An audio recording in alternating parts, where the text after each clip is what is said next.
Welcome to Mosul, a city with probably one of the darkest reputations in the whole world.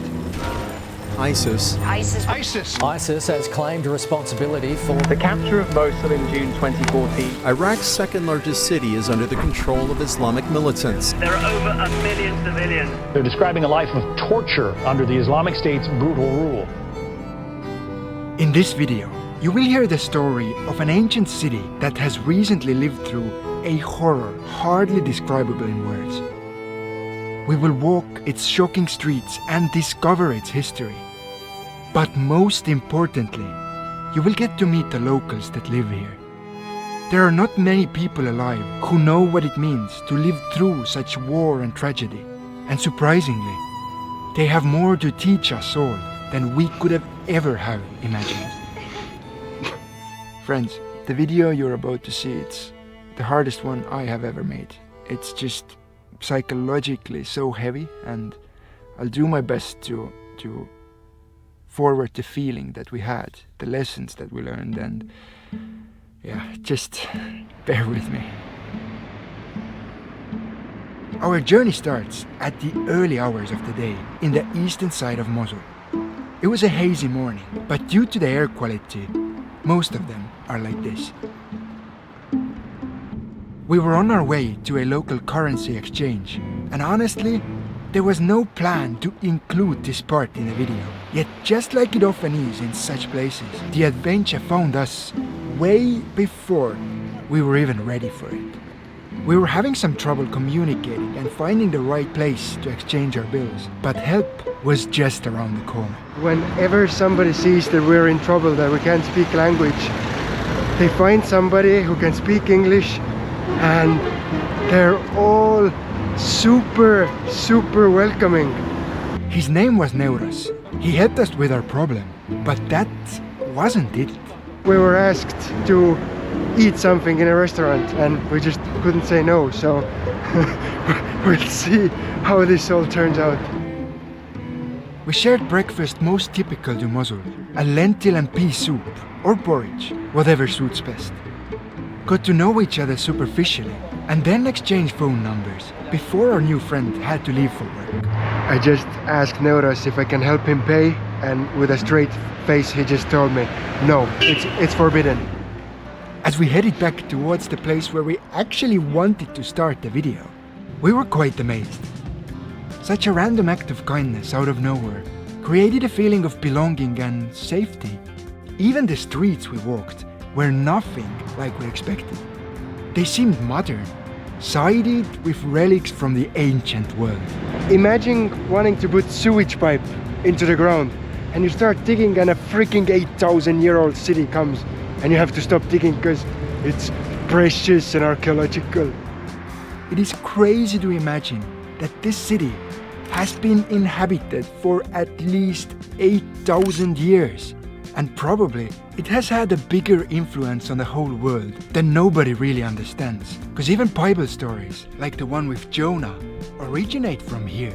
I guess the only building that didn't quite fit in with the surroundings was this enormous mosque. What are you looking at? But even that one had nothing to do with the recent war. So this huge, extremely huge mosque behind me used to be called Saddam's Mosque. It has stood here like this for 2 decades. You see, after the fall of the dictator in the early 2000s, there was simply no more need to build structures in his name. So yes, it looked a bit old, but little did we know that our whole perception of the city was soon about to change.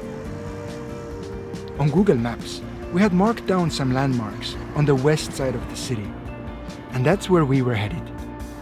Not sure if you were wondering, but Mosul is not a very pedestrian-friendly city. It's pretty much just walking next to some sort of a highway.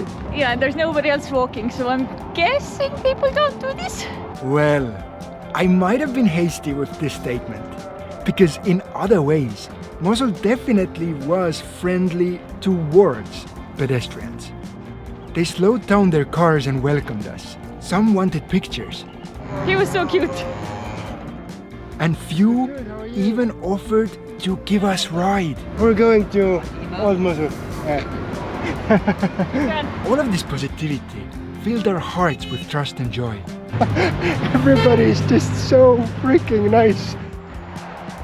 Yet as we stepped onto the bridge connecting the east and west side of this place, the feeling vanished, transforming itself into an emotion that I have never felt before. What we can see on the other side of the river in Old Mosul is, it's hard to accept. It was not quite sadness, nor was it grief.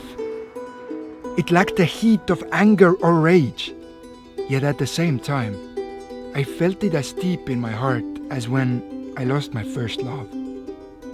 And the feeling stayed with us as we entered this part of town.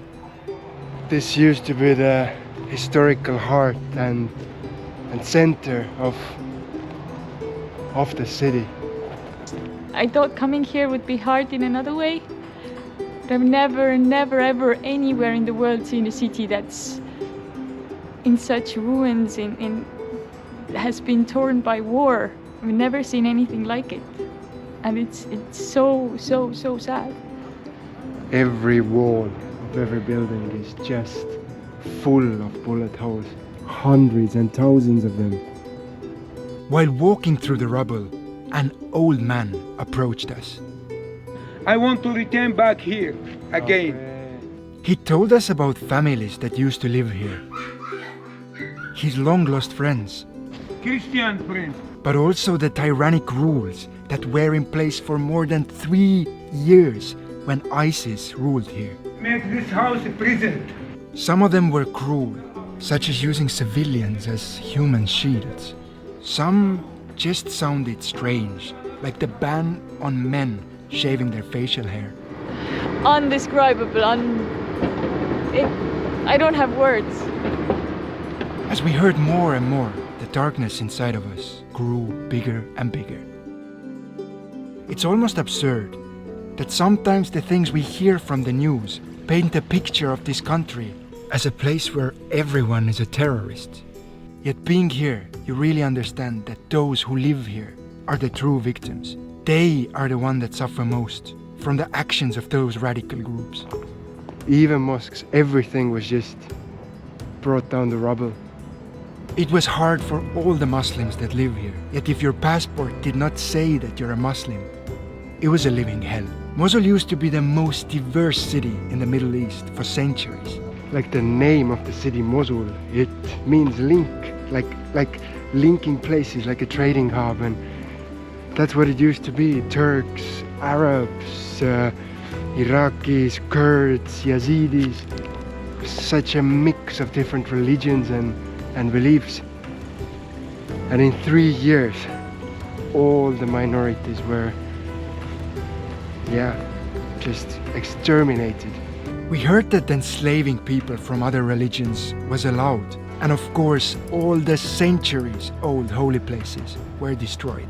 Those used to be 2 quite important ancient churches. Graffiti on the half-destroyed walls sent shivers down our spines. This one word next to white flags felt like a cry for help. A sign of surrender, a white flag. And as we continued on the streets, I suddenly realized what the feeling in me was. It was death. A death of an idea. Because after seeing this, how could I ever again believe that deep down all people are good? The realization brought with it hopelessness. Yet as the feeling started to settle in, something happened. Like a mirage, a small girl appeared from between the destroyed houses. With no warning, she locked her arms around Liisu, as if she never wanted to let go. The hug looked like she saw Liisu as a savior. It was the kind only a child can offer, full of love and no alternative motives. Yet looking back at it, I now think that she might have been the one that saved us. I guess for locals as well, it just seeing us here means that maybe some sort of normality is back. I hope so. Her warmth made me doubt my own feelings, and maybe my interpretation of this place was not 100% correct. By this time, we had made it a little bit further from the center of the destruction, and slowly, new houses started popping up between the ones in ruin. I guess it's somewhat positive that every fourth or fifth house is being rebuilt. With every step forward, the efforts of rebuilding came more and more evident. It's now a bit more than 6 years than ISIS left. The city is like a construction site. They're building a new sewer system, new buildings. Something's going all around us. But even more shocking was the reaction of the workers when they saw us. We expected the people that have lost so much to be bitter and closed off. But the reality was polar opposite. They all greeted us with big smiles, welcoming us to their city, wanting a picture to remember us. But it surely was not limited to construction workers. Strangers on the street approached us, simply to share their kindness. Welcome. Bye-bye. Goodbye. Goodbye. Every meeting with the locals, it's so warm. Come here. Vendors in their stalls that we passed Nice to meet you. Nice to meet you, brother. would treat us to their goods. It's very good. It really tastes like a whole dessert. You got nuts, you got cardamom, a little bit of caffeine. Very tasty. How much is it? No, Ali. No. No. Yeah, as I said, they treated us because paying for things in this city was nearly impossible. You sure? That's incredible. This is not real. We just went to try some local sweets, but he didn't let us pay. I insisted 3-4 times. He said no. Just visited a small little store, and after buying 2 drinks, the owner of the store didn't want to accept our money. But we insisted and we were successful. He first said, yeah, no money, it's gift. We were like, no, we just put money in his hand, but just this culture here, I wasn't expecting this. I know. And our feeling of despair was overrun by kindness and once again transformed our view of this place. We have now walked about 15,000 steps in this city. It's more than 10 kilometers, and one thing I have to say is that not for one moment did I feel unsafe. Nice to meet you. Nice to meet you again. We figured it was true that some of them might be happy just to see tourists in their hometown, as a sign of things once again slowly going back to normal.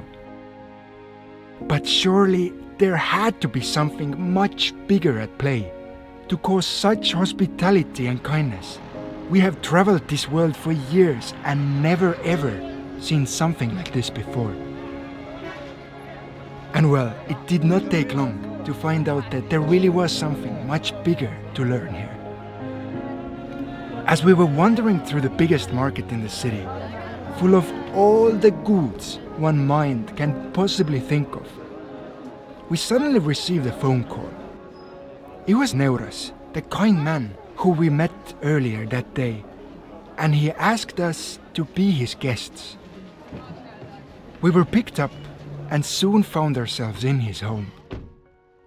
Sure, it was interesting seeing the insides of a local home, but even more fascinating were the conversations we had.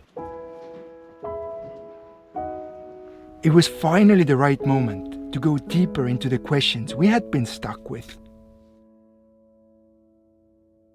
And what we heard was unexpected. It's not the hardships of the past that determine how a person sees the world, they said. But what matters way more is what one values in the present moment. As we sat down to have dinner together, these words echoed in my head. And suddenly, it all became clear. The people of this city have lived through things I can hardly imagine. They have felt hunger, lost family members, and their whole neighborhoods have been forever destroyed. Yet living through such hard times has also taught them to appreciate the things that truly matter in life. They have learned hard lessons that most of us in the rest of the world are slowly forgetting or simply just taking for granted. And no, I'm not saying that each person in the world should live through such tragedy to then find happiness in a full stomach or a simple roof over our heads. But I do believe that we are all capable of learning from others. And if we just decide to be a little more grateful for the present moment and appreciate the people around us as well as the things we already have just a tiny bit more, this world could really be a much kinder and happier place.